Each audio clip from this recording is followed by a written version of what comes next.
సభాధ్యక్షులు, ఈ ప్రాంత ముద్దుబిడ్డ, అదేవిధంగా మరి రాళ్ళ సీమైన ఈ వనపర్తిని తనదైన శైలిలో రతనాల సీమగా మార్చిన పెద్దలు, గౌరవనీయులు మాజీ మంత్రివర్యులు, ఈరోజు ఈ పాలమూరు బిడ్డను తన భుజస్కంధాల మీద వేసుకొని పార్లమెంటుకు ఒంటి చేత్తో పంపించడానికి రాత్రింబవళ్ళు శ్రమిస్తున్న మరి పెద్దలు శ్రీ సింగిరెడ్డి నిరంజన్ రెడ్డి గారికి, మరి వారు నేనైతే ఒకరోజు డిడి యాదగిరి ఛానల్లో యాదృచ్ఛికంగా చూస్తున్నాను ఇంటర్వ్యూ. వ్యవసాయ రంగం ఎదుర్కొంటున్న సమస్యల మీద అనర్గళంగా వస్తున్న ప్రశ్నలకు సమాధానాలు ఇస్తూనే ఉన్నారు. మా శ్రీమతి ఇంతకుముందే పెద్దలు నిరంజన్ రెడ్డి గారు చెప్పారు. నేను ఆమెను అడిగాను, ఈసారి ఏమన్నా మరి అగ్రికల్చర్ బిఎస్సీ ఏమైనా చేసి ఉండాలి. లేదు, ఆయన లాయర్ అని వారు చెప్పడం జరిగింది. అనర్గళంగా మరి సమాధానాలు ఇస్తూ ఉన్నారు. మరి నిరంజన్ రెడ్డి గారిని నేను అనుకున్నాను, నేను గ్రీన్ రెవల్యూషన్ అంటే హరిత విప్లవానికి ఆద్యులైన నార్మన్ బోర్లాగ్ గారిని అయితే నేను చూడలేదు, ఎంఎస్ స్వామినాథన్ గారిని చూడలేదు. కానీ ఈరోజు నిరంజన్ రెడ్డి గారి లోపల వాళ్ళని చూస్తున్నాను మిత్రులారా. మరి కేసీఆర్ గారికి రైట్ హ్యాండ్గా ఉంటూ వారికి అత్యంత ఇష్టమైన వ్యవసాయ రంగాన్ని చాలా జాగ్రత్తగా మరి తన చేతులతో నడిపించిన సింగిరెడ్డి నిరంజన్ రెడ్డి గారి దగ్గర మరి వారి స్వస్థాలతో నేను పార్లమెంటుకు పోయే అవకాశం నాకు కేసీఆర్ గారు ఇవ్వడం అనేది నాకు చాలా చాలా అదృష్టంగా నేను భావిస్తున్నాను. మరి సింగిరెడ్డి నిరంజన్ రెడ్డి గారి నేతృత్వంలో ఈరోజు వనపర్తి జిల్లాలో గురుకుల డిగ్రీ కళాశాలలే కాదు, మహిళల కోసం ఒక వ్యవసాయ కళాశాల రావడమే కాదు, ఫిషరీస్ కళాశాల రావడమే కాదు, ఒక మెడికల్ కళాశాల, ఇంజనీరింగ్ కళాశాలలు, మరెన్నో గొప్ప మరి అభివృద్ధి కార్యక్రమాలు ఈ ప్రాంతాన జరిగినాయి. మరి వ్యవసాయ రంగంలో వారు తీసుకొచ్చిన విప్లవాత్మకమైన మార్పుల గురించి అయితే నేను ఇంకా ప్రత్యేకంగా ఇక్కడ ఉదహరించి చెప్పాల్సిన అవసరం లేదు. అదేవిధంగా వనపర్తి పట్టణంలో ఎలాంటి మార్పులు వచ్చినా ఇంతకుముందు పెద్దలు గట్టు యాదవ్ గారు చాలా చాలా చక్కగా వివరించడం జరిగింది. సో మరి అలాంటి వ్యక్తి, అలాంటి ఒక గొప్ప కళా పిపాసి, ఒక కవి, ఈరోజు ఉద్యమకారుడు ఈరోజు ఈ సభాధ్యక్షత వహిస్తున్నారు. నాకు చాలా ఆనందంగా ఉంది ఆ అదృష్టం వచ్చినందుకు. అదేవిధంగా మరొక మాజీ పార్లమెంటు సభ్యులు, ఒక జ్ఞాని, ఒక చక్కటి ఉద్యమకారుడు, ఒక ఉత్తమ రాజకీయవేత్త రావుల చంద్రశేఖర్ రెడ్డి గారు కూడా ఈ వేదిక మీద ఉండడం నాకు నిజంగా మరి వారితో వేదిక పంచుకునే అదృష్టం వచ్చినందుకు చాలా ఆనందంగా ఉన్నది. అదేవిధంగా మరి సోదరుడు అభిలాష్ రావు గారు చాలా చిన్న వయసులోనే రాజకీయాల్లోకి వచ్చి చాలా గొప్పగా పనికొచ్చే విషయాలు, ప్రజలకు 10 మందికి పనికొచ్చే రాజకీయాలు చేయాలని చెప్పేసి చాలా చిన్న వయసులోనే మరి ఈ ప్రాంతంలో తిరుగుతూ మరి నన్ను వెనకండి గైడ్ చేస్తూ మరి చాలా చక్కగా ముందరకు నడిపిస్తున్నారు. వారికి కూడా ధన్యవాదాలు తెలుపుతూ, అదేవిధంగా మరి సోదరి ఏ గాయకుడైతే తెలంగాణ ఉద్యమాన్ని తన గళంతో ముందుండి నడిపించాడు, ఏ గాయకుడైతే ప్రజల గుండెల మాటల్లో గురి చూసి ట్రిగ్గర్ నొక్కగలిగే ఒక గొప్ప కవి అయ్యాడు, ఆ కవి సాయి చంద్ గారి శ్రీమతి మరి రజనీ సాయి చంద్ గారికి, అదే విధంగా మరి నాగం తిరుపతి రెడ్డి గారికి, అదే విధంగా కరుణ గారికి, సంధ్య గారికి, కోళ్ళ వెంకటేష్ గారికి, అదే విధంగా మరి జిల్లా అధ్యక్షులు గట్టు యాదవ్ గారికి, అదే విధంగా మరి వెంకటేశ్వర రెడ్డి గారికి, లక్ష్మారెడ్డి గారికి, శ్రీధర్ గారికి, కురుమూర్తి గారికి, అదే విధంగా వేదిక మీదున్న మరెందరూ నాయకులకు, వేదిక కిందున్న జడ్పీటీసీలకు, ఎంపీటీసీలకు, సర్పంచులకు, కోఆప్షన్ మెంబర్లకు, మరెందరూ కార్యకర్తలకు, నాయకులకు అందరికి కూడా, మీడియా మిత్రులందరికీ కూడా హృదయపూర్వక జై తెలంగాణ, జై తెలంగాణ. మిత్రులారా, మరి తెలంగాణ ఉద్యమం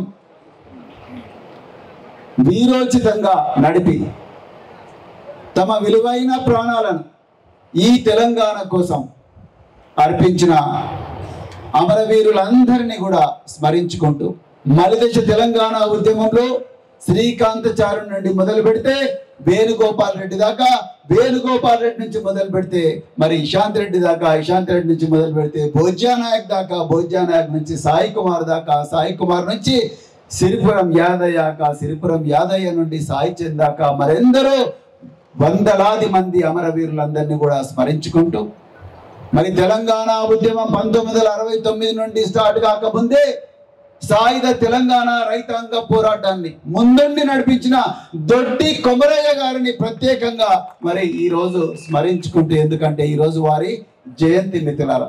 దొడ్డి కొమరయ్య గారు జనగామ జిల్లాలో కడవెండిలో పుట్టి ఆనాడు మరి దేశముక్కుల దౌర్జన్యాలకు, దాష్టికాలకు వ్యతిరేకంగా పోరాటం చేస్తే అదే కడవెండి గ్రామంలో తుపాకీ తూటాలకు బలైన మొదటి తెలంగాణ పోరాట యోధుడు దొడ్డి కొమరయ్య యాదవ్ గారు. వారికి కూడా హృదయపూర్వక అగ్నివాళులు అర్పిస్తూ, అదే విధంగా మరి పండుగల సాయన్న, సర్దార్ సర్వాయి పాపన్న, అదే విధంగా మరెందరో షేక్ బందకి, ఇలాంటి గొప్ప విప్లవకారులకు అందరికీ కూడా ఘనమైన నివాళులు అర్పిస్తూ ఈ దేశంలో సామాజిక న్యాయం ఉండాలి, కులాల మతాల తారతమ్యాలు ఉండకూడదు, అందరూ సమానంగా బతకాలి, అందరూ స్వేచ్ఛగా బతకాలి, అందరూ సౌభ్రాతృత్వంతో సోదరులాగా సోదరిమణులాగా కలిసిమెలిసి బతకాలని చెప్పేసి ఆనాడు నుంచి పోరాటం చేస్తూ మరి మన కోసం తమ విలువైన ప్రాణాలను, విలువైన జీవితాలను త్యాగం చేసిన మరి మహాత్మా జ్యోతిరావు పూలే గారు కానీ, సాహు మహారాజ్ గారు కానీ, అదే విధంగా డాక్టర్ బిఆర్ అంబేద్కర్ గారు కానీ, అదే విధంగా మరి ఇంకెంతో మంది పెద్ద మహానాయకులందరినీ కూడా స్మరించుకుంటూ వాళ్ళందరికీ కూడా ఘనమైన నివాళులు అర్పిస్తూ మరి కేసీఆర్ గారి నాయకత్వంలో తెలంగాణ ఆవిర్భావానికి మూలకారకులైన కేసీఆర్ గారి నాయకత్వంలో పనిచేస్తున్నందుకు గర్వపడుతూ మరి మీ అందరి సాన్నిహిత్యంలో పనిచేసే అదృష్టం వస్తున్నందుకు మరింత గర్వపడుతూ మిత్రులారా చాలా మీ అందరికి కూడా హృదయపూర్వక ధన్యవాదాలు తెలుపుకుంటున్నాను. మిత్రులారా, వనపర్తి పట్టణానికి వచ్చిన ప్రతిసారి కూడా నాకు 1977, 76, 75 సంవత్సరాలు గుర్తుకొస్తాయి. మా అమ్మ నాయన అలంపూర్లో పుట్టినప్పటికీ అచ్చంపేటలో టీచర్ ఉద్యోగం చేసేవాళ్ళు. వెంకటేశ్వర్ల బావి, తుర్కపల్లి, నడింపల్లి, ఉప్పునుదల, పూర్చెట్టిపల్లి అలాంటి ప్రాంతాల్లో, అమరాబాద్ లాంటి అప్పర్ ప్లాటూ ప్రాంతాల్లో టీచర్ ఉద్యోగం చేసేవాళ్ళు. కానీ అక్కడి నుండి అలంపూర్కు పోవాలంటే మరి అచ్చంపేట మీదుగా పాలెంకి వచ్చి బిజినపల్లి దగ్గరకు వచ్చి, బిజినపల్లి దగ్గర నుంచి బస్సు చేంజ్ చేసి అక్కడి నుంచి వనపర్తికి వచ్చి, వనపర్తి నుండి రైలు ద్వారా కర్నూలుకు పోయి, కర్నూలు నుంచి మళ్ళా బస్సు ద్వారా అలంపూర్కు వచ్చేవాళ్ళం. మా మామలు ఇక్కడే పాలెంలో చదువుకున్నారు. మా అమ్మ నాన్న ఇద్దరు కూడా 25 సంవత్సరాలు మరి ఇదే అచ్చంపేట ప్రాంతంలో ఉద్యోగం చేసేవారు. మరి ఆ వనపర్తి గడ్డ మీద, ఈ గుట్ట మీద ఈరోజు భారత రాష్ట్ర సమితి అభ్యర్థిగా నన్ను మరి పార్లమెంటుకు పంపించే ఈ చారిత్రాత్మకమైన సమావేశంలో మరి పాల్గొంటున్నందుకు నాకు చాలా ఆనందంగా ఉంది మిత్రులారా. ఇంతకుముందు పెద్దలు నిరంజన్ రెడ్డి గారు, రావుల చంద్రశేఖర్ రెడ్డి గారు, అదే విధంగా మరెందరో మిత్రులు చాలా విషయాలు చెప్పడం జరిగింది. ఇప్పుడున్న తెలంగాణ ప్రభుత్వం ఎలాంటి దారుణాలు చేస్తున్నది, ఎలాంటి దుర్మార్గాలు చేస్తున్నది, ఈ 100 రోజుల అబద్ధాల ప్రభుత్వానికి 10 సంవత్సరాల నిజాల ప్రభుత్వానికి పోల్స్తూ మరి చాలా చక్కగా వారందరూ కూడా మాట్లాడడం జరిగింది. వాటి గురించి నేను మళ్ళీ చెప్పను కానీ, ఎందుకంటే మీ అందరికి అవన్నీ తెలుసు. మీ అందరి గుండెల్లో ఒక బాధ ఉన్నది, ఒక గోస ఉన్నది, కన్నీళ్ళు ఉన్నాయి. అయ్యో, ఇంత మంచి ప్రభుత్వాన్ని, ఇంత గొప్ప నిజాన్ని ఒక 2 నిమిషాల్లో వాళ్ళు చెప్పిన మాయను చూసి ఆ మాయకులోనే పోగొట్టుకున్నామన్న ఒక బాధ మీ అందరి లోపల కూడా ఉన్నది. దాని గురించి నేను మరి ఎక్కువగా మాట్లాడను, ఎందుకంటే మీ అందరికి తెలిసి మీరు రియలైజ్ అయ్యారు కాబట్టి. ఎలాంటి ఒత్తిళ్లు ఉన్నప్పటికీ కూడా కొల్లాపూర్లో మంత్రిగా ఉన్న జూపల్లి కృష్ణారావు గారు, అదే విధంగా అధికార పార్టీ ఎమ్మెల్యేలు, పోలీసు వ్యవస్థ ద్వారా, అదే విధంగా తహసీల్దార్ వ్యవస్థ ద్వారా, ప్రభుత్వ అధికారుల ద్వారా మరి టిఆర్ఎస్ కార్యకర్తల మీద విపరీతంగా కేసులు పెడతామని భయపెట్టిస్తున్న బిల్లులు రిలీజ్ చేయమని భయపెట్టిస్తున్నా మీరు మాత్రం వాళ్ళ చెవులు చిల్లులు పడేలా జై తెలంగాణ నినాదం ఇవ్వడానికి ఇక్కడికి వచ్చిండ్రు. అదే ఈ భారీ సంఖ్యనే చెప్తున్నది. మీరెవ్వరు కూడా వాళ్లకు భయపడరు. వాళ్ళ కుట్రలు, వాళ్ళ ఎత్తులు, జిత్తులు పారవు అని చెప్పేసి చాలా క్లియర్ గా ఈ రోజు వనపర్తిలో జరుగుతున్న ఈ సమావేశం చెప్తా ఉన్నది. మిత్రులారా, నేను ఒక్కటే మీ అందరికీ చెప్పాలనుకున్నా. నేను ఒక ప్రోటోకాల్ కోసం రాజకీయాల్లోకి రాలేదు కూడా. నిజానికి నేను ఇంతకుముందే మన నిరంజన్ రెడ్డి సార్తోనే చెప్తా ఉన్నా. ఇలా ఎంపీ జీతం కేవలం ₹1,00,000 మాత్రమే. ఎంపీకి వచ్చే జీతం ₹1,00,000 మాత్రమే. ఎంపీకి ఒక చిన్న 3 బెడ్రూమ్ల క్వార్టర్ ఉంటుంది ఢిల్లీలో. అంతకన్నా ఎక్కువ సీనియర్ ఎంపీలకు అయితేనే బంగళాలు ఇస్తారు. నేను రిటైర్ అయినప్పుడు నా జీతం ₹2,63,000. ₹2,63,000. తెలంగాణ ప్రభుత్వం IAS IPS ఆఫీసర్లకు బంగళాలు ఇస్తుంది. మిత్రులారా, చాలా మందికి కూడా బంగళాలు ఉంటాయి, చాలా మందికి కార్లు ఇస్తుంది ఈ తెలంగాణ ప్రభుత్వం. మరి భారత ప్రభుత్వం ఎవరైనా ప్రభుత్వం ఎన్నో సదుపాయాలు IAS IPS ఆఫీసర్లకు ఇస్తుంది. అవన్నీ వదులుకొని నేను ఈరోజు ఎంపీగానే ఎందుకు కావాలనుకున్నాను అన్న విషయం మాత్రమే మీకు చెప్పాలనుకుంటున్నాను. మిత్రులారా, నేను అమెరికాలో నల్లమల అడవుల్లో చదివిన, 7వ తరగతి వరకు నల్లమల అడవుల్లో చదివిన, 8 నుంచి 10 వరకు అలంపూర్లో చదివిన. నల్లమల అడవుల్లో 8వ తరగతి వరకు కూడా కరెంటు కూడా నేను చూడలేదు. కందిళ్ళు పట్టుకొని పోయేవాళ్ళం. ఇక్కడున్న పెద్దల సీనియర్ రాజకీయ నాయకులకు అందరికి కూడా ఆ విషయాలు తెలుసు. అలాంటి బిడ్డను నేను 12వ తరగతి వరకు, ఇంటర్మీడియట్ వరకు కూడా తెలుగు మీడియంలోనే చదివిన. ఇక్కడ నుండి మొట్టమొదటిసారి 1984వ సంవత్సరంలో మత కల్లోలాలు విపరీతంగా జరుగుతుంటే ఆ టైంలో ప్రాణాలు అరచేతిలో పెట్టుకొని హైదరాబాద్లో రాజేంద్ర నగర్లో అగ్రికల్చర్ యూనివర్సిటీలో చదువుకున్నా. ఎప్పుడు చస్తామో నా క్లాస్మేట్లు 2 చచ్చిపోయారు మత కల్లోలా, చిన్న పిల్లలు. కానీ ప్రాణాలు అరచేతిలో పెట్టుకొని అగ్రికల్చర్ యూనివర్సిటీలో వెటర్నరీ సైన్స్లో చదువుకున్నా. దాని తర్వాత MN రెడ్డి అని ఒక ప్రొఫెసర్, బాబు నువ్వు చాలా గొప్పగా విద్యార్థి ఉద్యమాలు చేస్తున్నావు, కానీ ఒక 2 నిమిషాలు విద్యార్థి ఉద్యమాలు పనిచేసి చదువు మీద శ్రద్ధ పెట్టు నాయన, నువ్వు తప్పకుండా ఒక IAS ఆఫీసర్ అయితే లేకపోతే IPS ఆఫీసర్ అయితే ఉంటే రోజు 16 గంటలు చదివి, తెలుగు మీడియం మిత్రులారా, నేను 16 గంటలు చదివి 3 సంవత్సరాలు కష్టపడితే ఒకసారి IRTS వచ్చింది, ఒకసారి IPS వచ్చింది. IPS ఆంధ్రప్రదేశ్ క్యాడర్ వచ్చింది మిత్రులారా. నాకు ఆ ఆంధ్రప్రదేశ్ క్యాడర్ IPS వస్తే అక్కడి నుండి నేను నేషనల్ పోలీస్ అకాడమీకి వచ్చిన. నేషనల్ పోలీస్ అకాడమీకి వచ్చిన తర్వాత మరి నాకు పెళ్లి చూపులు అయిపోయిన తర్వాత ఎంగేజ్మెంట్ నా ఫోటో పెట్టుకొని చేసుకున్నారు. ఎంగేజ్మెంట్ ఎవరైనా భార్య అంటే వధువు వరుడు ఉండాలి కదా, మరి నా ఫోటో పెట్టి చేసుకున్నారు. మరి ఎందుకు ఫోటో పెట్టి చేసుకున్నారంటే నేను చైనా బార్డర్లో ఉన్న మిత్రులను మా భార్యతో, అంటే అప్పుడు ఫియాన్సీ, నేను పెళ్లి చేసుకోబోయే అమ్మాయితో ఫోన్లో మాట్లాడాలంటే 100 మంది పోలీసులు నా వెంబడి రావాలి. బుల్లెట్ ప్రూఫ్ వెహికల్ పోవాలి. 100 మంది పోలీసులు. అప్పటికి సెల్ ఫోన్లు రాలేదు దేశంలోకి. 1995వ సంవత్సరం, 95-96 సంవత్సరాల ప్రాణాలు అరచేతిలో పెట్టుకొని ఉద్యోగాలు చేసిన రోజులు. అదేవిధంగా నేను కరీంనగర్ ఎస్పీగా, ఇక్కడి నుంచి మరి ఇదే పాలమూరు బిడ్డ, నేను కరీంనగర్ ఎస్పీగా ప్రభుత్వం నన్ను పంపిస్తే ఆనాడు చంద్రబాబు నాయుడు గారు మరి ముఖ్యమంత్రిగా ఉన్నారు. విపరీతమైన మారణ హోమం. పక్క నాతో మాట్లాడిన కానిస్టేబుల్ బయటికి పోతే శవాలు అయ్యేటోళ్ళు మిత్రులారా. వరంగల్లో నాతో మాట్లాడిన బయటికి పోయి శవాలు అవుతారు. వాళ్ళ గుండెల మీద, తలల మీద బుల్లెట్లతోని దాడులు. ఆ విధమైన పరిస్థితిలో నేను ఉద్యోగం చేసిన. ఎన్నాళ్ళీ మారణ హోమం, దీనికి అంతం లేదా అని చెప్పి ఆలోచించి నేను మధుసూదన్ రెడ్డి అని ఇంకొక అధికారి మేమిద్దరం కలిసి భార్య పిల్లలకు చెప్పకుండా ప్రాణాలకు తెగించి అడవుల్లోకి పోయి వాళ్ళతో చర్చ జరిపి 100 మందిని సాయుధంగా దేశంలో మొట్టమొదటిసారి బయటికి తీసుకొచ్చి జనజీవన స్రవంతిలో కలిపినాం.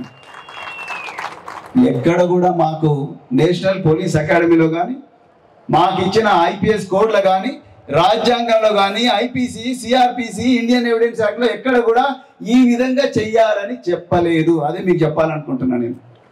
కానీ ప్రాణం ఎవరిదైనా ప్రాణమే, అక్కడున్న ప్రాణమే, ఇక్కడున్న ప్రాణమే. అందుకొరకు ప్రాణాలు కాపాడాలని మమ్మల్ని వాళ్ళు ఆ రోజు సాయుధంగా అడవుల్లో అరే వీళ్ళు దొరికిండురా అని చెప్పి మా తలలు ముండెం వేరేం చేసి ప్యాక్ చేసి డీజీపీకి పంపించినా ఆశ్చర్యపోనవసరం లేదు. కానీ ఆ రోజు ఈ 100 మందితో పాటు వేల మంది మిలిటెంట్లందరినీ కూడా జనజీవన స్రవంతులకు తీసుకొస్తే ఈ రోజు వాళ్ళందరూ కూడా చాలా అద్భుతంగా మరి వాళ్ళ కుటుంబాలు కాళ్ళ మీద కాళ్ళు వేసుకొని బతుకుతా ఉన్నారు మిత్రులారా. లేకపోతే వాళ్ళందరూ కూడా చనిపోయేవాళ్ళు. ఇక రెండవది, నేను మరి ఐపీఎస్ ఉద్యోగం చేసి తెలంగాణ ఉద్యమంలో సిరిపురం యాదయ్య లాంటి విద్యార్థుల త్యాగం చేసి ఇషాంత్ రెడ్డి త్యాగం చేసి, ఇషాంత్ రెడ్డి గురించి మీకు ఒక ముచ్చట చెప్పాలి. ఎందుకంటే ఇక్కడ మీరు మనం అంతా పింక్ కండువా వేసుకున్నా, ఈ తెలంగాణ రాష్ట్ర సమితి కార్యాలయం కట్టుకున్నా, ఈరోజు వనపర్తిలో ఎన్నో గొప్ప కళాశాలలు మరి సింగిరెడ్డి నిరంజన్ రెడ్డి గారి ఆధ్వర్యంలో మనం కట్టుకున్నా, ఎన్నో గొప్ప ప్రాజెక్టులు నార్లాపూర్ చెరువులోకి నీళ్ళు వచ్చినా వీటన్నిటి వెనుక తెలంగాణ అమరవీరుల త్యాగం ఉన్నది. సిరిపురం యాదయ్య, ఇషాంత్ రెడ్డి ఉస్మానియాలో సెంట్రల్ లైబ్రరీ ఎదురుగా శవం దొరుకుతుంది. ఉదయం 6 గంటలకు మా Osmania city police station inspector Anjaiah phone చేస్తాడు, సార్ ఏదో శవం ఉన్నది. ముందు అర్జెంటుగా పోలీస్ ఆఫీసర్కు గుర్తుకొచ్చే అంశం ఏందయ్యా అంటే శవం ఉంటేనే ఫస్ట్ శవం పక్కన బ్యాగ్ ఉన్నదా, బ్యాగ్లో ఏమన్నా లెటర్లు ఉన్నాయా ఉద్యమ కాలం. ఆ ఉద్యమంలో ఆ బ్యాగ్లో చూస్తే నేను నిజామాబాద్లో తెలంగాణ వ్యతిరేక అభ్యర్థి డి శ్రీనివాస్ ఓడిపోతే నేను ఆ పెద్దమ్మ తల్లికి ప్రాణార్పణ చేసుకుంటాను అని చెప్పి ఒక మాట ఇచ్చిన తల్లికి ఆయన ఓడిపోయిండు. తెలంగాణ ఉద్యమం గెలిచింది, ఆయన ఓడిపోయిండు. కాంగ్రెస్ అభ్యర్థి అప్పుడు ఆయన డి శ్రీనివాస్, ఆయన ఓడిపోయిండు అని చెప్పి ఇషాంత్ రెడ్డి పెద్దమ్మ తల్లికి మాట ఇచ్చిండు కాబట్టి ప్రాణత్యాగం చేసిండు. ఎప్పుడైనా విన్నావా? ఆయన ఏం రాసిండంటే సంతోషంతో నేను ప్రాణం ఇస్తున్న పెద్దమ్మ తల్లికి అన్నాడు. సిరిపురం యాదయ్య నేను నా కళ్ళతోని చలో అసెంబ్లీ పోలీసులు అందరం బిడ్డ మీరు పోకుండ్రి చాలా గొడవలు అయితే అని చెప్పి చలో అసెంబ్లీ ఎన్సీసీ గేట్ దగ్గర ఆపితే సిరిపురం యాదయ్య అంటే తెలంగాణ గెలిచినట్ట లేకపోతే తెలంగాణ ఓడిపోయినట్ట అనే ఆందోళనతోని తెలుగు యూనివర్సిటీ త్రివేణి హాస్టల్లో పోయి పెట్రోల్ పోసుకొని మండుతున్న అగ్నిగోళంలో వచ్చి పోలీసు కారులో దుంకుతాడు. మేమందరం తీసి మొత్తం కూడా మంటలాపి కాల్చుకున్నప్పుడు మనిషి వెంటనే చనిపోడు. సో బిడ్డ నీ పేరేం పేరు అంటే నా పేరు తెలంగాణ. ఏ ఊరు మీదంటే తెలంగాణ. మీ తల్లిదండ్రులు ఏం చేస్తారంటే తెలంగాణ. నీకేం కావాలంటే తెలంగాణ కావాలి అని చెప్పి నినదించిన లాంటి సిరిపురం యాదయ్య లాంటి గొప్ప వ్యక్తుల త్యాగాల భుజాల మీద మనం ఇక్కడ ఉన్నాం.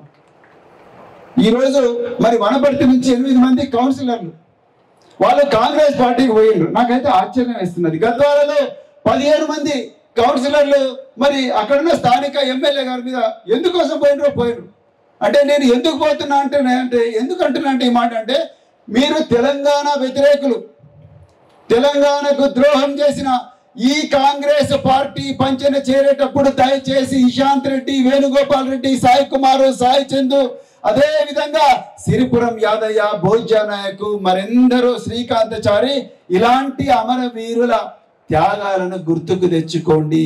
ఈ కేవలం ఈ బిల్లులు రావను, పోలీసు కేసులు పెడతారను, ఇంకేదో చిన్న మమ్మల్ని ఇంటికి రానియలేదనే ఈ ఈర్ష్యతోనో కోపంతోనో దయచేసి మళ్ళీ తప్పు చేయకండి అని చెప్పడానికే నేను ప్రయత్నం చేస్తున్నాను. మిత్రులారా నేను తెలంగాణ ఉద్యమ కాలంలో విద్యార్థుల త్యాగాలు చూసి వీళ్ళ కోసం ఏవైనా చేయాలని చెప్పి యూనిఫామ్ పక్కన పెట్టి నేను బారాక్ ఒబామా, బిల్ గేట్స్ ప్రపంచంలో అత్యంత కుబేరుడు, అమెరికా అధ్యక్షుడైన బారాక్ ఒబామా, ఫేస్బుక్ ఓనర్ అయిన మార్క్ జుకర్బర్గ్ వీళ్ళందరూ చదువుకున్న యూనివర్సిటీలోకి ఈ పాలమూరు బిడ్డ 2011లో ఒక్కనే దేశంలో నేను ఒక్కనే పోయినా ఐఏఎస్ ఐపీఎస్ ఆఫీసర్లలో నేను పోయినా. మిత్రులారా అక్కడ ఎన్నో ఆపర్చునిటీస్ వస్తాయి. ఐక్యరాజ్య సమితిలో పనిచేయడం కోసం $100,000 జీతంతో ఆపర్చునిటీ వస్తాయి. కానీ నా కాన్వకేషన్ అయిపోయిన వెంటనే అదే రోజు టికెట్ బుక్ చేసుకొని మాతృభూమి కన్నా మించిన గొప్ప భూమి లేదని చెప్పేసి భార్య పిల్లలందరం కలిసి వాపస్ వచ్చిన వెంటనే మళ్ళీ పోలీస్ యూనిఫామ్ వేసుకోలే. అప్పుడున్న డీజీపీ దినేష్ రెడ్డి, ప్రవీణ్ నువ్వు హార్వర్డ్ నుంచి వచ్చినావు కదా, అంత గొప్ప యూనివర్సిటీ కదా, నువ్వు అర్జెంటుగా మరి పోలీసు డిఐజీగా అన్నారు. నాకు వద్దు సార్ అన్న. నేను ఏ వర్గాల నుంచి వచ్చినో, ఏ పేద వర్గాలైతే చదువులేక ఇవాళ మరి ఆత్మహత్యకి గురవుతున్నారో, ఏ పేద వర్గాలైతే ఈరోజు డాక్టర్లు కావాల్సిన వాళ్ళు దయనీయమైన పరిస్థితులు బతుకుతున్నారో వాళ్ళకి చదువు చెప్పాలని ఉందని అంటే వాళ్ళు అప్పుడు నేను మొండి పట్టుబట్టి గురుకుల పాఠశాలలోకి రావడం జరిగింది మిత్రులారా. మరి పెద్దలు కేసీఆర్ గారు ముఖ్యమంత్రి అయిన వెంటనే వారు నన్ను ఆఫీస్కి పిలిపించి, ప్రవీణ్ నీ గురించి చాలా విన్నాను, నువ్వు మళ్ళీ గురుకుల పాఠశాలకి కంటిన్యూగా, నీ హయాంలో ఇంకా 100 గురుకుల పాఠశాలలు ఇస్తాను. 1000 గురుకుల పాఠశాలలు ఇచ్చిన ఏకైక ముఖ్యమంత్రి కేసీఆర్ గారు. 1000 గురుకుల పాఠశాల. 1000 అండి పాఠశాల అంటే 1-2 కాదు. పక్కన ఆంధ్రప్రదేశ్లో 15-20 కూడా ఇవ్వలేకపోయింది 10 సంవత్సరాల్లో. కానీ తెలంగాణలో 10 సంవత్సరాల్లో 1000 గురుకుల పాఠశాలలు ఇచ్చి లక్షలాది మంది విద్యార్థులు ప్రపంచ స్థాయి విద్య చదువుకునే అవకాశం ఈ తెలంగాణ ప్రభుత్వం ఇచ్చింది. మిథులారా, నేను ఎందుకు చెప్తున్నంటే, నేను ఈ విషయం ఎందుకు చెప్తున్నంటే, పార్లమెంటులో ఒక మనిషి అనుకుంటే ఏమైనా చేయగలడు. ఇలా రాములు గారు ఉన్నారు. ఇంతకుముందు వారికి నేను నిందించడం కాదు కానీ వాస్తవాలు మాట్లాడాలి. అభిలాష్ గారు మాట్లాడిండ్రు. రాములు గారు ఆయన పార్లమెంటు మెంబర్ ఆఫ్ పార్లమెంట్ ఉన్నంత కాలం పార్లమెంటులో 280 రోజులు కూర్చుంటే సిట్టింగ్ పార్లమెంటులో అందులో కేవలం 6 ప్రశ్నలు మాత్రమే అడిగిండు ఆయన. 5 సంవత్సరాల్లో కేవలం 6 ప్రశ్నలు మాత్రమే అడిగిండు. ఎప్పుడన్నా విన్నారా మీరు? రోజుకో ప్రశ్న అడగొచ్చు పార్లమెంట్లో. ఇక్కడే ఉన్నారు మన కళ్ళ ముందన్న ఒక మాజీ పార్లమెంట్ సభ్యులు కూర్చొని ఉన్నారు. ఏం సార్ అంతేనా కదా? రోజుకో ప్రశ్న అడగొచ్చు. ప్రతిసారి మాట్లాడాల్సిన అవసరం లేదు. మనం రైటింగ్ కూడా ప్రశ్నలు అడగొచ్చు.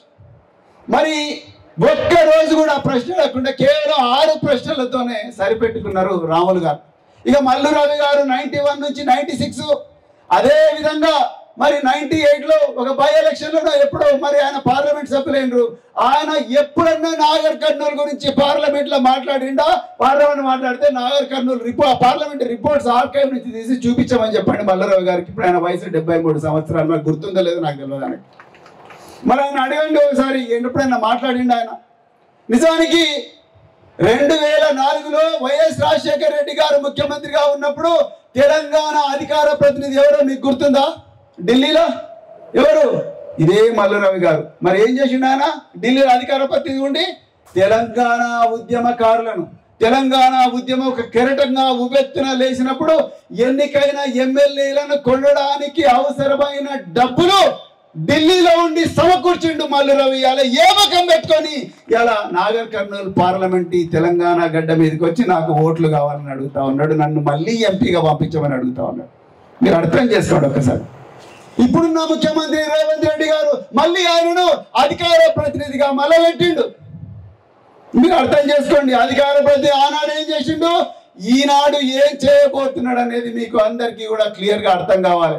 ఇక 6 ప్రశ్నలు అడిగిన రాములు గారి అబ్బాయి భరత్ 600 ప్రశ్నలు అడగగలడా? ఒక్కసారి ఆలోచించండి మిత్రులారా. కానీ ఇదే మీ పాలమూరు బిడ్డ ప్రవీణ్ కుమార్, 8వ తరగతి వరకు కరెంటు చూడని ఈ ప్రవీణ్ కుమార్, నేను గురుకుల పాఠశాలలనే ఒక సంస్థ ఈ రోజు కూడా ప్రపంచ స్థాయి హార్వర్డ్ యూనివర్సిటీలో ప్రతి సంవత్సరం కూడా తెలంగాణ ప్రభుత్వం ఏ విధంగా గురుకుల పాఠశాలలు పెట్టింది, ఇందులో నుంచి వేల మంది డాక్టర్లు, ఇంజనీర్లు ఏ విధంగా అవుతున్నారు అనేది ఈ రోజు కూడా పాఠాల్లో ఒక అంశంగా మారింది అమెరికాలో. ఎక్కడ తెలంగాణ, ఎక్కడ అమెరికా? 200 దేశాలు ఉన్నాయి ఈ ప్రపంచంలో. 200 దేశాల్లో ఒక ప్రపంచ నెంబర్ 1 యూనివర్సిటీలో ఒక చిన్న తెలంగాణ రాష్ట్రం ఒక పాఠ్యాంశంగా మారిందంటే, రేపు మీరు నన్ను ఎంపీ అభ్యర్థిగా గెలిపిస్తే ప్రతిరోజు కూడా నాగర్ కర్నూలు పార్లమెంట్ లో మారు మోగుతుందని మాత్రం నేను మీకు చెప్పగలను మిత్రులారా. మిత్రులారా, మీ అందరికీ తెలియని విషయం ఏంటంటే, నా అభిలాష్ మా ఇంటికి వచ్చిండు. నేను చెప్పిన బ్రదర్ ఇది నా ఇల్లు కాదని చెప్పి. నిరంజన్ రెడ్డి సార్ కూడా మా మామగారు చనిపోతే మా ఇంటికి వచ్చిండు. అప్పుడు ఒక గవర్నమెంట్ క్వార్టర్లు ఉన్నా, రిటైర్ అయిపోయినా కాబట్టి ఇప్పుడు గవర్నమెంట్ క్వార్టర్లు ఉండలేను కాబట్టి ఒక కిరాయి అపార్ట్మెంట్లో ఉంటున్నా మిత్రులారా. మీరు అనుకోవచ్చు అడిగే వల్ల 2,63,000 రూపాయల జీతం తీసుకోవడానికి కిరాయి లేనిది. నిజంగా లోన్ తీసుకుంటే నా 3-4 కోట్లు వస్తుంది. ఓ గొప్ప బంగ్లా కట్టించుకోవచ్చు. హైదరాబాద్ అంటే దొరకకపోవచ్చు, ఊళ్ళో కట్టించుకోవచ్చు. కానీ నాకు ఇంట్రెస్ట్ లేదు. నేను ఎందుకు చెప్తున్నానంటే నాకు ఇంట్రెస్ట్ లేదు. అది ఇంపార్టెంట్ కాదు. నేను వరంగల్ ఓఎస్డీకి ఉన్నప్పుడు మా వైఫ్ మా అబ్బాయిని, చిన్న పిల్లవాడు 2-2.5 సంవత్సరాల వయసులో మా అబ్బాయిని ఆఫీస్కి పంపించింది. మా వైఫ్తో కొట్లాడ పెట్టుకుంటాను. మేడం ఎందుకు పంపిస్తున్నాను, నేను పని చేసుకుంటానంటే మా వైఫ్ ఏమన్నదంటే, మిస్టర్ ప్రవీణ్ కుమార్, ఈ పిల్లవాడికి నువ్వు వాడి తండ్రి అని తెలవాలి బాబు అన్నది. నువ్వు వాడు నిద్రపోయినప్పుడు ఆఫీస్కి పోతావు, మళ్ళీ పడుకున్నప్పుడు ఇంటికి వస్తావు. నువ్వు ఎట్లా మరి ఈయననే నువ్వు తండ్రి ఎట్లా తెలవాలి?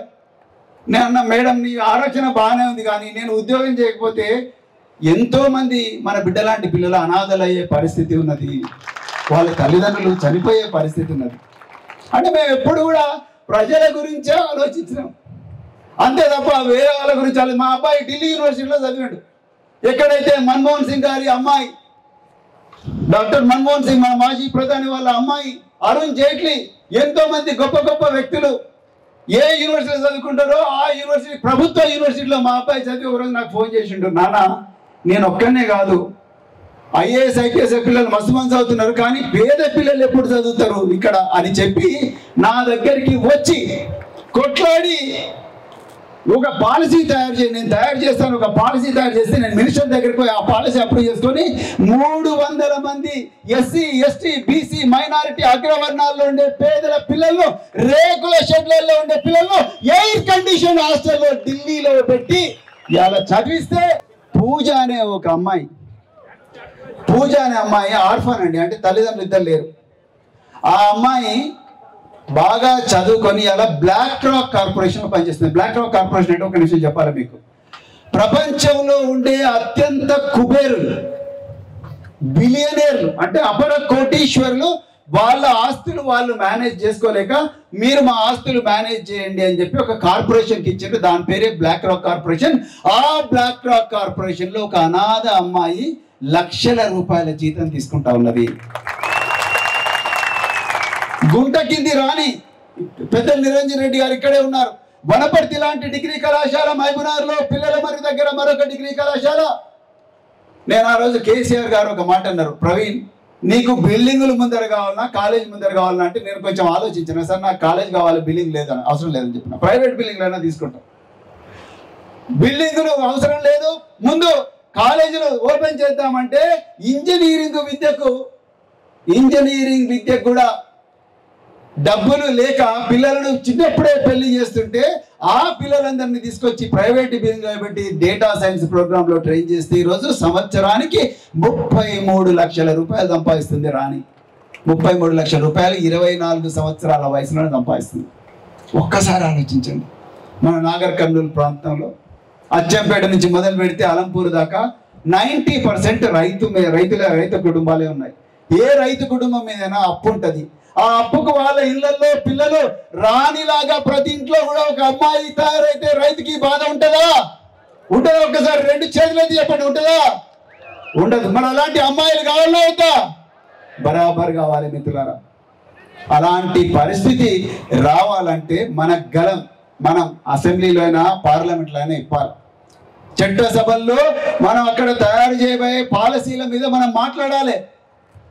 సెక్రటరీల దగ్గరికి పోవాలి, ఐఏఎస్ల దగ్గరికి పోవాలి, ఐపీఎస్ల దగ్గరికి పోవాలి, మినిస్టర్ల దగ్గరికి పోవాలి, వాళ్ళ పిఎస్ల దగ్గరికి పోవాలి. అవసరం అనుకుంటే ఇంకెక్కడైనా పోయి ఆ పాలసీలు మా నాగర్ కర్నూలు ఈ విధంగా ఉన్నది, దీని జాగ్రఫీ ఈ విధంగా ఉన్నది, ఇక్కడ ఉండే ప్రజలు ఈ విధంగా బతుకుతారు, ఇక్కడ ఈ సమస్యలు ఉన్నాయి, పక్కనే కృష్ణా నది ఉన్నది, తుంగభద్ర నది ఉన్నది, కానీ ఇక్కడ సమస్యలు చాలా ఉన్నాయని సోదాహరణంగా వివరిస్తూ ఏ విధంగా అయితే కేసీఆర్ గారు, ఏ విధంగా అయితే మరి ఇక్కడ వేదిక మీద ఉన్న తెలంగాణ ఉద్యమకారులు యోధులు ఏ విధంగా అయితే పోరాడి రాజ్యాంగబద్ధంగా తెలంగాణను తీసుకొచ్చి తెలంగాణను సస్యశ్యామలంగా చేసిండ్రో ఆ విధంగా నాగర్ కర్నూలు కూడా సస్యశ్యామలంగా చేసే అవకాశం వస్తుందనే నేను 7 సంవత్సరాల ఉద్యోగాన్ని కూడా వదిలిపెట్టుకొని ఈరోజు రాజకీయాల్లోకి వచ్చిన మిత్రులారా. ప్రోటోకాల్ కోసం కాదు, గన్మెన్ ప్రొటెక్షన్ కోసం కాదు, అత్యధిక జీతం వస్తుంది కాదు, ఒకరి మీద దౌర్జన్యం చేయడం కోసం కాదు, అవన్నీ అవసరం కాదు. అవన్నీ నేను చూసిన మిత్రులారా, అందుకొరికి మీ అందరితో ఒక్కటే రిక్వెస్ట్, మీరే ప్రవీణ్ కుమార్. నేను పార్లమెంటులో కూర్చున్నంటే మీరందరూ కూర్చున్నట్టు. ఇంతకుముందు పెద్దలు నిరంజన్ రెడ్డి గారు చెప్పారు, నేను పార్లమెంట్లో కూర్చున్నట్టే మీ అందరూ పార్లమెంట్లో కూర్చున్నట్టు. ఎంతమందికి మీ దాంట్లో పార్లమెంట్లో కూర్చోవాలన్నది గట్టిగా చెప్పండి. Very good. నేను పార్లమెంట్లో కూర్చున్నట్టే మీరందరూ కూర్చున్నట్టే. నేను పార్లమెంట్లో కూర్చుంటే పారిశుద్ధ కార్మికులు కూర్చున్నట్టే. నేను పార్లమెంట్లో కూర్చున్నట్టే కౌలు రైతులు కూర్చున్నట్టే. నేను పార్లమెంట్లో కూర్చున్నట్టే పురుగుల మందుని పెరుగన్నంగా తాగి అప్పులతోని సతమతమై ప్రాణాలు కోల్పోయిన రైతు కుటుంబాల బిడ్డలు కూర్చున్నట్టే పార్లమెంట్లో. నేను పార్లమెంట్లో కూర్చున్నట్టే ఆటో డ్రైవర్లు కూర్చున్నట్టే. నేను పార్లమెంట్లో కూర్చున్నట్టే నిరుద్యోగ బిడ్డలు కూర్చున్నట్టే. బియ్యం బస్తాలు తల్లిదండ్రుల గురించి తీసుకొని అమ్మ పుస్తకాలు తాకట్టు పెట్టి అప్పులు చేసి అక్కడి నుండి అశోక్ నగర్ పోయి రాత్రింబవళ్ళు కష్టపడుతూ ఈరోజు ఉద్యోగాల కోసం ఉద్యోగాల వేటలో తమ విలువైన జీవితాలను మరి కొవ్వొత్తిలాగా చేస్తున్న ఈ బిడ్డల గొంతుకగా నేను మరి పార్లమెంట్లో కూర్చోవాలని అనుకుంటున్నా. మిత్రులారా, నేను పార్లమెంట్లో కూర్చుంటే విద్యార్థులు కూర్చున్నట్టే. నేను పార్లమెంట్లో కూర్చుంటే లారీ డ్రైవర్లు కూర్చున్నట్టే, ఆటో డ్రైవర్లు కూర్చున్నట్టే, ఆర్టీసీ కార్మికులు కూర్చున్నట్టే, బేకరీలో పనిచేసే ఎంప్లాయీలు కూర్చున్నట్టే. నేను పార్లమెంట్లో కూర్చుంటే మీరందరూ కూర్చున్నట్టే. మిత్రులారా, మీ గొంతుకగా ఉంటాయి. అందుకొరకే నాకు ఆస్తులు సంపాదించాను, పెద్ద పెద్ద బంగళాలు కట్టి ఆ బంగళాల మొత్తం అంగు ఆర్పాటాలు అంతా లేదు, అయిపోయింది. ఆ స్టేజ్ దాటిపోయినా నేను. మీ అందరి గొంతుగా నేను మా పిల్లలకు కూడా రిజర్వేషన్ తీసేసిన. మా పిల్లలకు కూడా రిజర్వేషన్ తీసేసిన అవసరం లేదు. పేద పిల్లలకు కావాలి, వీపిన గండ్లలో ఉన్న పిల్లలకు కావాలి, కిరా గణపురంలో ఉండే పిల్లలకు కావాలి, రోడ్డు మీద తండాలో ఉండే పిల్లలకు కావాలి, రేవల్లిలో ఉండే పిల్లలకు కావాలి, బట్టరావుపాతంలో ఉండే పిల్లలకు కావాలి, పెబ్బేరులో ఉండే గడ్డల పిల్లలకు కావాలి, శ్రీరంగాపురం పిల్లలకు కావాలి. వాళ్ళకు రిజర్వేషన్ కావాలి, నాకు కాదు. అందుకొరకే మా పిల్లలకి రిజర్వేషన్, మీరు మాత్రం బరాబర్ రిజర్వేషన్ లేకుండా చదవండి. మా పిల్లలు ఆల్ ఇండియా 3rd ర్యాంక్ తెచ్చుకున్నారు.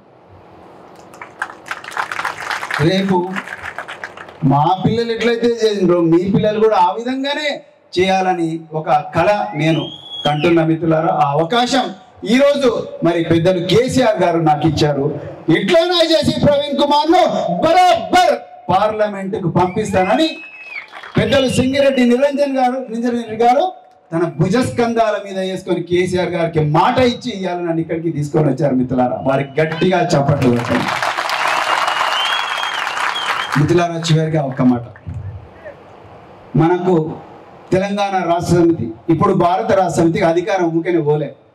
మీరు అనుకున్నట్టుగా ఆ అబద్ధాలు ఏదో యాదృచ్ఛికంగా వచ్చిన అబద్ధాలు కావు. దయచేసి ఒక్కటి మాత్రం బాగా గుర్తుపెట్టుకోండి. మీరు ఈ అబద్ధాలు యాదృచ్ఛికంగా వచ్చిన అబద్ధాలు కావు.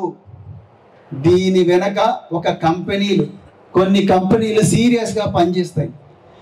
1 సంవత్సరం, 2 సంవత్సరాలు, 3 సంవత్సరాలు అబద్ధాలను ఏ విధంగా అతికేటట్టుగా చెప్పాలి, నిరంజన్ రెడ్డి గారు చేసిన ఈ అభివృద్ధిని ఏ విధంగా అభివృద్ధి కాదు అని చెప్పాలి, లేని అబద్ధాన్ని నిజంగా ఏ విధంగా నమ్మించాలనే దాని మీద గొప్ప పరిశోధనలు చేసి రాత్రింబవళ్ళు వందలాది మందిని ఊర్లలో పెట్టి ఏ కులానికి ఆ కులానికి అతికేటట్టుగా, ఏ వయసు ఉన్న వ్యక్తిగా ఆ వయసు వినే వ్యక్తిగా ఎంతో గొప్ప టెక్నాలజీని ఇచ్చేసి, డబ్బులను ఇచ్చేసి, లిక్కర్ను ఇచ్చేసి అబద్ధాన్ని నిజంగా నమ్మబలికి మనల్ని ఆ రోజుకు మాయలో పెట్టి ఓడగొట్టిండు తప్ప 10 సంవత్సరాల తెలంగాణ పాలన అదే నిజం చివరి దాకా అదే నిజం అవుతుంది. మిత్రులారా, ఆ నిజాన్ని ఇప్పుడు మనం అద్భుతంగా అభిలాష్ గారు చెప్పినట్టుగా ప్రజల దగ్గరికి తీసుకొని పోవాలి. మనం ఎంత గొప్పగా చదివినా ఎగ్జామ్కు 1 రోజు ముందు మాత్రం రివైజ్ చేసుకోకపోతే, మనం పునశ్చరణ చేసుకోకపోతే ఎగ్జామ్లో 0 మార్కులు వస్తాయి. అందుకొరకు దయచేసి ఓటర్ లిస్ట్ మీరందరూ కూడా చేతిలో పెట్టుకొని ప్రతి గ్రామంలో కూడా, ప్రతి బూత్లో కూడా కనీసం 100 మందికో 200 మందికో మీకు తోచినంత మేరకు మీరే అభ్యర్థి, ఇదే కారు గుర్తు, ఈయననే మన అభ్యర్థి, ఈయన గుణగణాలు ఈ విధంగా ఉన్నాయని మీరే అభ్యర్థి అనుకొని మీరు పోయి చెప్తే తప్పకుండా ఈసారి కారు గుర్తు అభ్యర్థి మరి ప్రవీణ్ కుమార్ మాత్రమే కాదు, తెలంగాణలో భారత రాష్ట్ర సమితి అభ్యర్థులు ప్రతి చోట కూడా గెలిచే అవకాశం ఉంది మిత్రులారా. దానికి ఆద్యం ఇక్కడే స్టార్ట్ కావాలి, దానికి పునాది మరి నాగర్ కర్నూలు నియోజకవర్గంలో స్టార్ట్ కావాలని చెప్తూ మరి ఇంత చక్కటి అవకాశం ఇచ్చిన మీ అందరికి కూడా మరొకసారి ధన్యవాదాలు చెప్తూ మిత్రులారా, మీరు ఎక్కడికి పిలిస్తే నేను అక్కడికి వస్తాను. నాకు ఏమి చికెన్ మటన్ బగారన్నం ఏం అవసరం లేదు, చాయ్ ఇస్తే సరిపోతాయి. చాయ్ బిస్కెట్ పెడితే నేను అక్కడికి వచ్చి కూర్చుంటాం మిత్రులారా. నాకు పెద్ద పెద్ద షామీనాలు కూడా అవసరం లేదు. రేకుల షెట్ల దగ్గర రాగలను, బందెల దొడ్డి దగ్గరికి రాగలను, గుట్టల దగ్గరికి రాగలను, చెరువు గట్టు కిందకి రాగలను, ఒక బర్రి చెట్టు కింద కూర్చోగలను, రెచ్చబండ దగ్గర కూర్చోగలను. మీరు ఎక్కడ కూర్చోమంటే అక్కడ కూర్చొని నేను మాట్లాడడానికి సిద్ధంగా ఉన్నా మిత్రులారా. మీరు ఎక్కడ పిలిస్తే అక్కడ వస్తా, ఇప్పుడైనా వస్తా, ఎప్పుడైనా వస్తా. దయచేసి మీరు నన్ను పిలవండి. మీకు ఏ సమస్యలు ఉన్నా కూడా దయచేసి నాతో మరి షేర్ చేసుకుంటే నేను ప్రచారానికి మీ దగ్గరకు వచ్చినప్పుడు ఆ సమస్యలు పరిష్కారం చేయడానికి మరి నిరంజన్ రెడ్డి గారి మార్గదర్శనంలో, చంద్రశేఖర్ రెడ్డి గారి మార్గదర్శనంలో, ఇక్కడ ఉండే సీనియర్ నాయకుల మార్గదర్శనంలో తప్పకుండా పనిచేస్తా అని చెప్తూ జై తెలంగాణ, కేసీఆర్ గారి నాయకత్వం, నిరంజన్ రెడ్డి గారి నాయకత్వం, జై తెలంగాణ, జై భీమ్, జై ఫులే, జై సేవలాల్.